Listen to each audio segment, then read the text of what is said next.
শহর থেকে একটি এনজিও টিম গ্রামের স্কুলে আসে ক্যাম্প করতে। বুঝলি তো শিলা, গ্রামের স্কুলগুলো মোটামুটি ঠিকঠাক, কিন্তু একটা সমস্যা প্রত্যেকটা স্কুলেই দেখা যাচ্ছে। হ্যাঁ রে, আমিও সেটা লক্ষ্য করলাম। প্রত্যেকটা স্কুলে শিক্ষক শিক্ষিকার খুব অভাব, ওই জন্য ছাত্রছাত্রীগুলো ঠিক মতন পড়াশোনাও করতে পারছে না রে।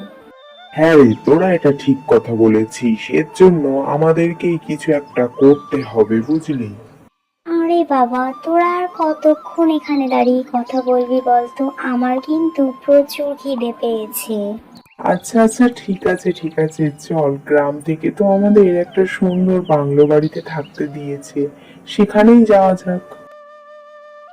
তাদের সকলেরই বাড়িটা খুব পছন্দ হয়েছিল, তাই তারা নিজেদের মধ্যে একটু হাসি ঠাট্টা মজা করছিল। পরের দিন সকালবেলা রাহুল গ্রামের রাস্তাঘাট ঘুরে ঘুরে দেখছিল, আর তার সাথেই দেখা হয়ে গেল মোহনার। বলছি, একটু শুনবেন? আপনি কি এই গ্রামেরই মেয়ে? কেন বলুন তো, আপনি জেনে কি করবেন? না না, সেরকম কিছু করব না। আসলে আমি এই গ্রামে নতুন, তো একটা এনজিও টিম থেকেই আমি এই গ্রামে এসেছি।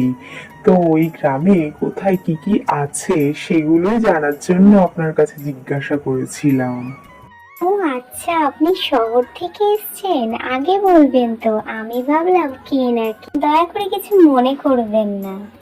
আরে না না, আমি কিছু মনে করিনি আপনার কথায়। অচেনা ব্যক্তি দেখলে স্বাভাবিকভাবে যে কেউ এইভাবে রিয়াক্ট করে। আমাদের গ্রামে খুব সুন্দর সুন্দর দেখার জায়গা আছে।